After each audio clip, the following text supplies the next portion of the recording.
Hello friends, today we are going to start carbon and its compound. So let's begin. Carbon is a non-metal. और हमने ये पढ़ा होगा metals and non metals में कि carbon एक नॉन मेटल होता है, इसका सिंबल C होता है और इसका नेम जो है लैटिन वर्ड से ड्राइव किया गया है, लैटिन वर्ड कार्बो से ड्राइव किया गया है जिसका मतलब होता है कोल। सो आप देखेंगे कार्बन हर जगह प्रेजेंट होता है, फ्रूट्स वेजिटेबल्स में, प्लांट्स में, एनिमल्स में, और फ्यूल्स जो होते हैं कैरोसिन, कोल, एलपीजी हमारी liquefied petroleum gas, compress natural gas CNG, सब में क्या होता है कार्बन प्रेजेंट होता है। So carbon is present in almost everything, so it is very important. Earth crust में हमारा जो कार्बन की परसेंटेज होती है वो बहुत कम होती है, it is about 0.02% only, and in atmosphere it is only 0.03%।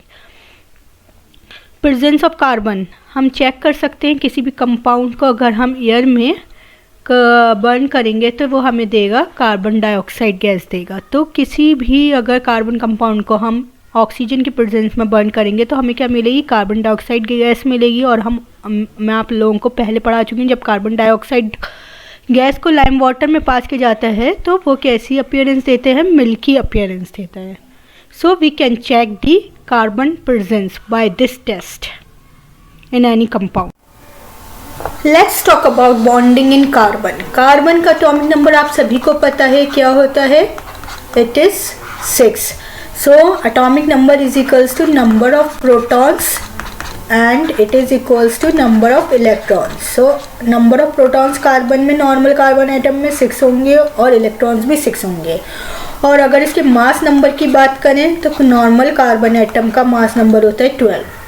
तो अगर इलेक्ट्रॉन्स की बात करें तो अगर हमें इसे इलेक्ट्रॉनिक शेल में डिस्ट्रीब्यूट करना है तो फर्स्ट शेल में 2 इलेक्ट्रॉन्स होंगे और इसकी लास्ट शेल वैलेंस शेल में कितने इलेक्ट्रॉन्स होंगे, 4 इलेक्ट्रॉन्स होंगे। सो इसकी वैलेंस शेल में 4 इलेक्ट्रॉन्स हैं, that's why it is also called as tetravalent. Carbon is tetravalent in nature because it has valency of 4। अब हम न्यूट्रॉन्स की बात करें, न्यूट्रॉन्स का नंबर हम निकाल सकते हैं mass number minus atomic number, ये हम ऑलरेडी डिस्कस कर चुके हैं। तो नॉर्मल कार्बन एटम में क्या होगा, 12 माइनस 6 इज इक्वल टू 6। तो न्यूट्रॉन्स का नंबर भी नॉर्मल कार्बन एटम में कितना होता है, 6 होता है। तो अगर हम रेड वाले प्रोटॉन्स कंसीडर कर लेते हैं और येलो वाले न्यूट्रॉन्स, तो आप देखेंगे इनका नंबर क्या है, 6 है। और टोटल नंबर ऑफ इलेक्ट्रॉन्स जो है हमारे कार्बन एटम में वो भी 6 है। तो अगर कार्बन को बॉन्डिंग करनी है किसी और एटम के साथ तो क्या कर सकता है, वो अपने वैलेंस शेल को या तो लूज कर सकता है या फिर वैलेंस शेल इलेक्ट्रॉन्स को लूज कर सकता है या फिर गेन कर सकता है। तो अगर ये बॉन्डिंग करने के लिए हमारा कार्बन एटम अगर 4 इलेक्ट्रॉन्स गेन करता है तो it will convert into carbon 4 minus anion. But ऐसा होता नहीं है, क्यों नहीं होता, because it is very difficult for nucleus with 6 protons to hold on to 10 electrons. आपको मालूम है टोटल नंबर ऑफ इलेक्ट्रॉन्स कितने, 6। अगर इसमें हम 4 इलेक्ट्रॉन्स और ऐड कर दें तो टोटल कितने हो जाएंगे, 10 इलेक्ट्रॉन्स। और प्रोटॉन्स कितने रहेंगे इस कार्बन एटम में, 6 ही रहेंगे। तो इन 6 प्रोटॉन्स के लिए it is very difficult to hold these 10 electrons because it is almost double of 6, almost double. That's why it is very difficult for 6 protons to hold on to 10 electrons. That's why it is not possible for the carbon to gain 4 electrons and convert into carbon 4 minus anion. अब दूसरा वे क्या है, carbon या तो 4 electrons loose कर दे। अगर ये loose करेगा तो कार्बोकैटायन बनाएगा, लेकिन ऐसा भी नहीं पॉसिबल होता। Why, because carbon is very small atom. आप देख सकते हैं इसमें सिर्फ 2 शेल्स होती हैं, इसलिए बहुत स्मॉल होता है। तो स्मॉल साइज होने की वजह से जो न्यूक्लियस की फोर्स ऑफ अट्रैक्शन होती है वैलेंस इलेक्ट्रॉन पे वो बहुत ज़्यादा होती है। इस वजह से अगर हमें इन वैलेंस इलेक्ट्रॉन्स को रिमूव करना हो तो हमें क्या चाहिए होगा, लार्ज अमाउंट ऑफ एनर्जी चाहिए होगी। So it is very difficult to remove valence electrons from carbon due to its small size. सो हाँ, स्मॉल साइज होने की वजह से हमें बहुत ज़्यादा एनर्जी चाहिए होगी वैलेंस शेल इलेक्ट्रॉन्स को रिमूव करने के लिए. That's why it is also not possible. तो कार्बन बॉन्डिंग कैसे करेगा? कार्बन बॉन्डिंग करता है only by sharing of electrons. और आपको पता है शेयरिंग ऑफ इलेक्ट्रॉन्स से कैसा बॉन्ड बनता है? कोवेलेंट बॉन्ड फॉर्मेशन होती है. सो याद रखिए, carbon always form covalent bonds by sharing of electrons. Let's see how atoms form covalent bonds. Covalent bond formation कैसे होता है? आप सभी को मालूम है हाइड्रोजन का एटॉमिक नंबर 1 होता है और इसके बैलेंस शेल में सिंगल इलेक्ट्रॉन होता है. तो ये दो हाइड्रोजन एटम एक एक इलेक्ट्रॉन शेयर करके इस तरीके से हाइड्रोजन हाइड्रोजन सिंगल बॉन्ड बना लेते हैं और ये कन्वर्ट हो जाता है H2 मॉलिक्यूल में. सिमिलरली ऑक्सीजन में कितने वैलेंस इलेक्ट्रॉन्स होते हैं? 6 इलेक्ट्रॉन्स होते हैं. तो इनको कितने इलेक्ट्रॉन्स की ज़रूरत है? 2.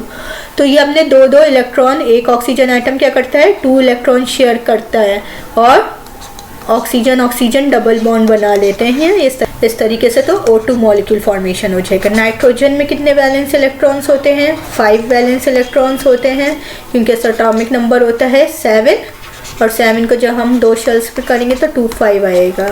तो इसके वैलेंस इलेक्ट्रॉन्स 5 होते हैं और इनको 3 इलेक्ट्रॉन्स की ज़रूरत होती है.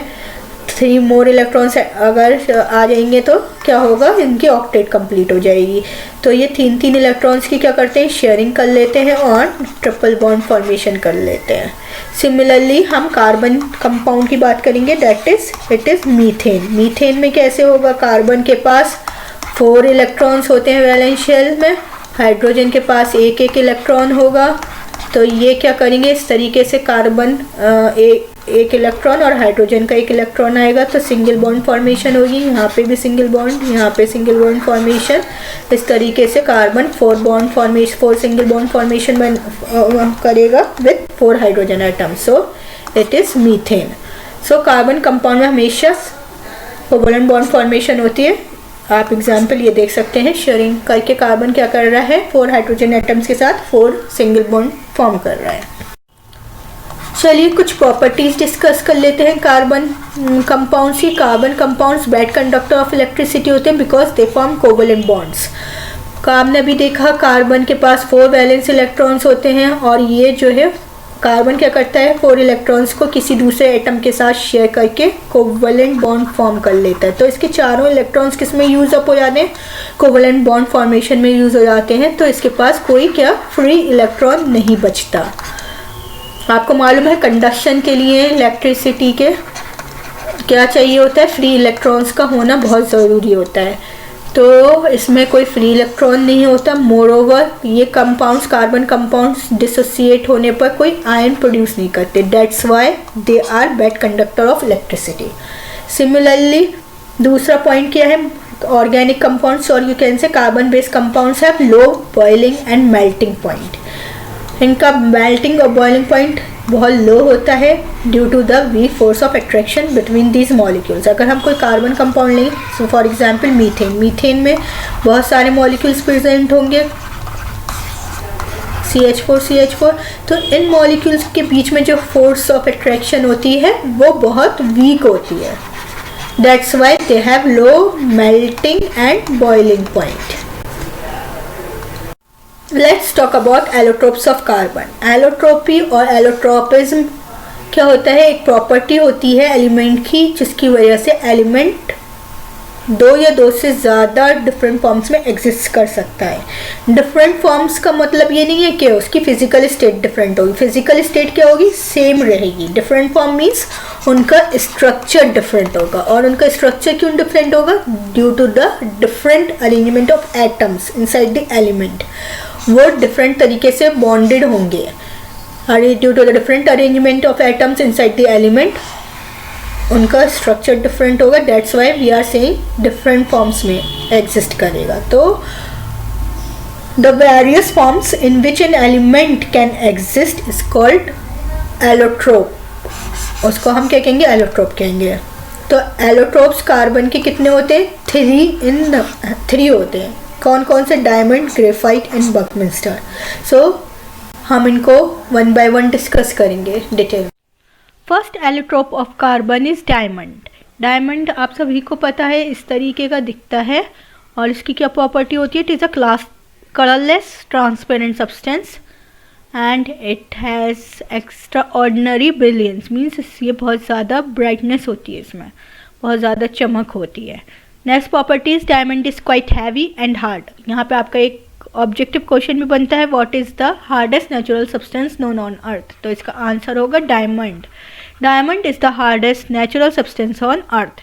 नेक्स्ट, डायमंड जो होता है आपको पता है कार्बन का एलोट्रोप है, तो ये जब हम इसको स्ट्रॉन्ग हीट करेंगे तो हमें क्या मिलता है, कार्बन डाइऑक्साइड मिलती है, और क्योंकि ये सिर्फ कार्बन एटम्स का बना होता है इसका सिंबल सी लिया जाता है। Melting point of diamond is very high, it is greater than 35 degree Celsius. और इतना हाई क्यों होता है इसको हम इसके स्ट्रक्चर के थ्रू देखेंगे। ये डायमंड का स्ट्रक्चर है, डायमंड के स्ट्रक्चर में आप देखेंगे कि अगर हम इस एक पर्टिकुलर कार्बन एटम की बात करेंगे तो हम देखेंगे ये 4 डिफरेंट कार्बन एटम से अटैच्ड होता है। It is attached to this one 1 2 3 4, so it is attached to 4 different carbon atoms. अगर हम किसी दूसरे कार्बन को देखें तो ये भी 4 डिफरेंट कार्बन एटम से अटैच्ड है। सो इस तरीके से क्या होता है, एक carbon atom 4 different carbon atom से अटैच करके 3 डायमेंशनल स्ट्रक्चर बनाता है। ये ऐसे ही 4 डिफरेंट कार्बन एटम से अटैच्ड होगा। सिमिलरली ये भी ऐसा करके ये 3 डायमेंशनल स्ट्रक्चर बना लेंगे थ्रू स्ट्रॉन्ग कोवलेंट बॉन्ड के थ्रू, ये एक नेटवर्क बना लेते हैं। तो इस स्ट्रॉन्ग कोवलेंट बॉन्ड फॉर्मेशन के थ्रू ये एक लार्ज नेटवर्क बनाते हैं। That's why we can say that diamond is having a rigid structure, और इस रिजिड स्ट्रक्चर की वजह से ही it is very hard in nature, इसलिए हम कहते हैं ये हार्ड होता है due to its rigid structure.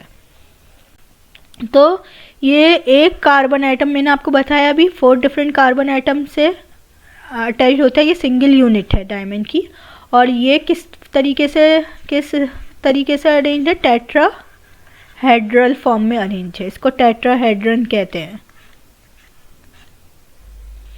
जैसे ये जो स्ट्रक्चर है इस तरीके का, इसको टेट्राहेड्रल स्ट्रक्चर कहते हैं। तो किस तरीके से, हाँ ये भी पूछा जा सकता है कि 4 कार्बन एटम्स किस फॉर्म में अरेंज होते हैं, टेट्राहेड्रल स्ट्रक्चर की फॉर्म में अरेंज होते हैं डायमंड में carbon atoms. Diamond does not conduct electricity. आपको पता है डायमंड में हर कार्बन 4 कार्बन एटम्स से जुड़ा होता है कोवलेंट बॉन्ड फॉर्मेशन के थ्रू, तो इसमें कोई फ्री इलेक्ट्रॉन नहीं होता। That's why it is a bad conductor of electricity. Next allotrope of carbon is graphite. Graphite क्या होता है, लाइटर होता है डायमंड से। ग्रेफाइट की क्या प्रॉपर्टी होती है, it is soft and slippery in touch. Next properties, क्योंकि ये भी कार्बन का एलोट्रोप है आपको पता है, तो स्ट्रॉन्ग हीटिंग पे ये भी कार्बन डाइऑक्साइड प्रोड्यूस करता है लाइक डायमंड। ग्रेफाइट भी जो है कार्बन के एटम्स का ही बना होता है, इसलिए इसका सिंबल भी हम सी कह सकते हैं, सी से डिनोट करते हैं।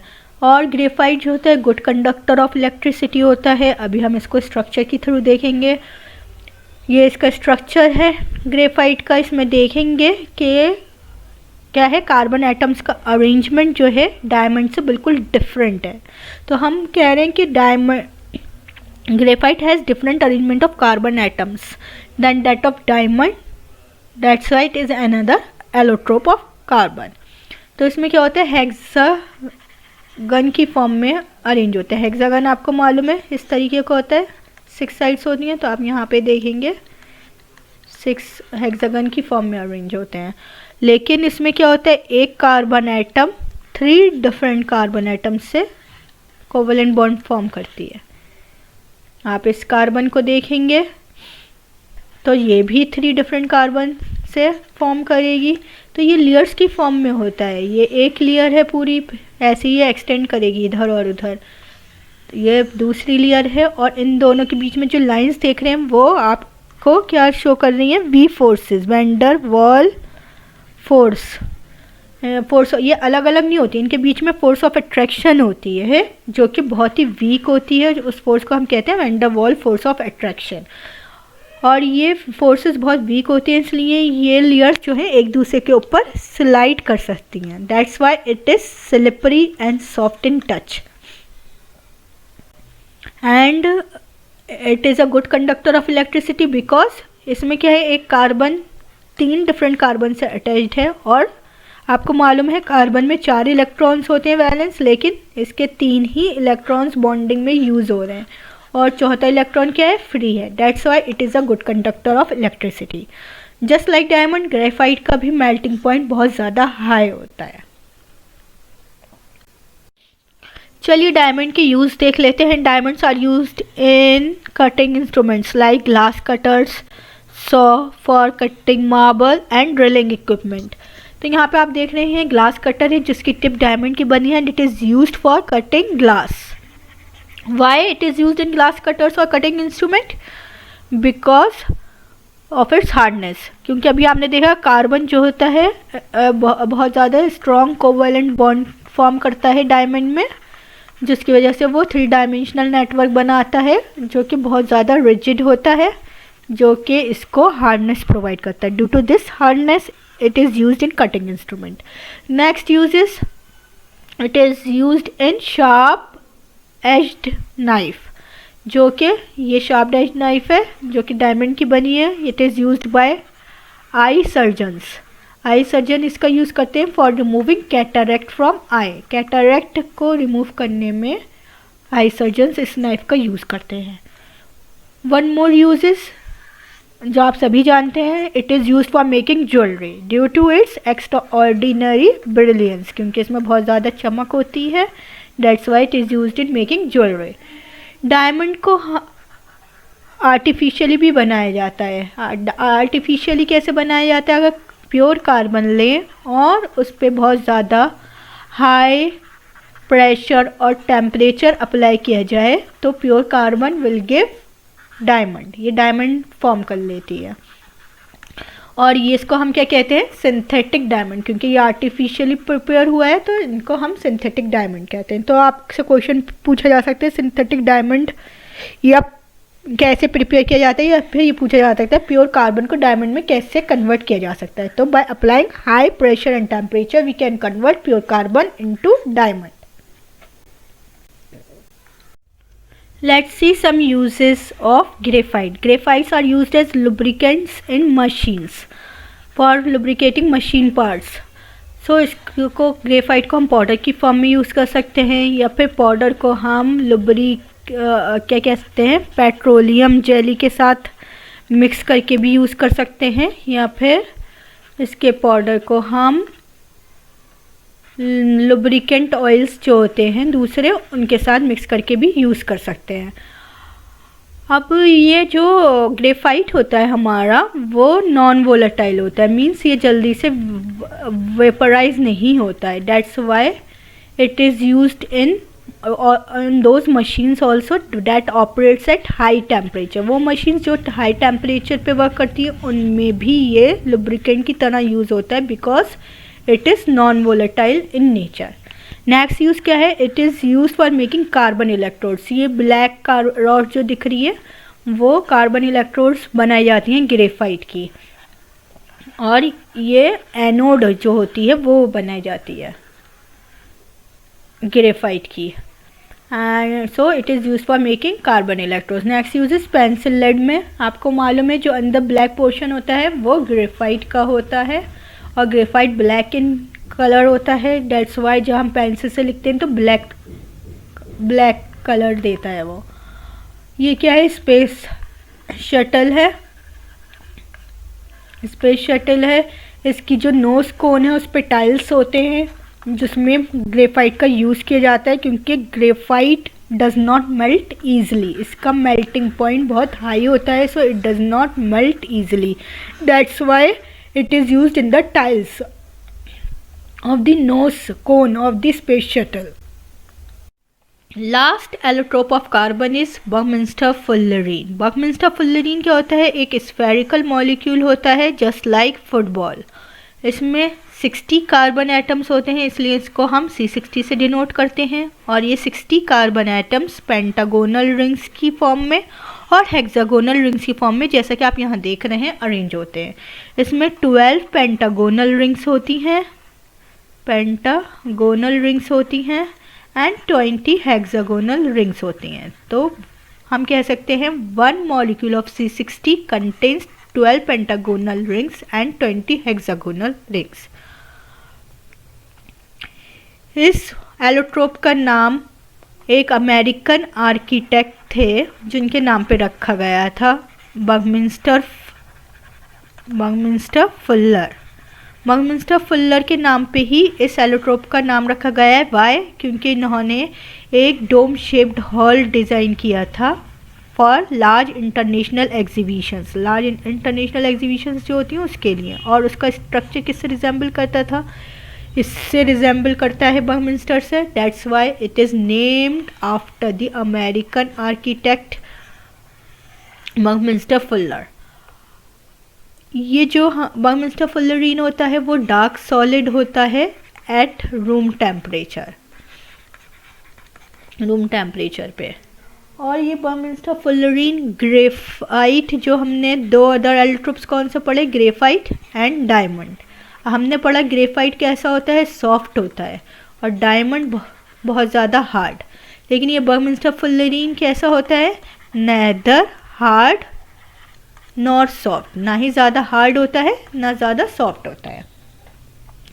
अब हम ये जो है बकमिंस्टर फुल्लरीन, एक और डिफरेंस होता है इसमें ग्रेफाइट और डायमंड से। ये कैसे डिफरेंट होता है? ग्रेफाइट हम और डायमंड में हमने देखा ये कैसे होते हैं, जायंट मॉलिक्यूल्स होते हैं, बहुत बड़े बड़े मॉलिक्यूल्स होते हैं, क्योंकि इनका क्या होता है, अनएंडिंग नेटवर्क होता है, मींस 3 डायमेंशनल नेटवर्क फॉर्म करते हैं। लेकिन बकमिंस्टर फुल्लरीन क्या होता है, एक स्मॉल मॉलिक्यूल है जिसमें सिर्फ 60 कार्बन एटम्स प्रेजेंट होते हैं। तो बकमिंस्टर, आप देखेंगे एलोट्रोप्स जो होते हैं, ये बहुत ज़्यादा इम्पॉर्टेंट पॉइंट है। एलोट्रोप्स की क्या होती हैं, फिजिकल प्रॉपर्टीज़ डिफरेंट होती हैं, लेकिन केमिकल प्रॉपर्टीज़ कैसी होती हैं, आइडेंटिकल होती हैं, और you can say same. So allotropes of any element have different physical properties but same और identical chemical properties. Chemical property की बात करेंगे, हमने देखा था ग्रेफाइट और डायमंड जब ऑक्सीजन के साथ बर्न किया जाता है इनको, तो ये क्या देते हैं, कार्बन डाइऑक्साइड गैस देते हैं। सिमिलरली बकमिंस्टर फुल्लरीन भी जब ऑक्सीजन के साथ हम इसको स्ट्रांगली हीट करेंगे ऑक्सीजन की प्रेजेंस में, तो ये हमें क्या देगा, कार्बन डाइऑक्साइड गैस देगा। तो यहाँ पे ये केमिकल प्रॉपर्टी है कंबशन, जिससे हमें क्या मिल रहा है, कार्बन डाइऑक्साइड गैस था। So 3 of them, graphite, diamond and Buckminster fullerene, on strong heating gives carbon dioxide gas. These are some questions related to this topic, so I am giving it as assignment to you people. तो इसका answer आप मुझे comment करके बताएं comment section में। This is question number 1, this is question number 2, this is question number 3 and this is question number 4, and this is all about carbon and its allotrope. If you have any problem, you can ask me freely, and thanks for watching.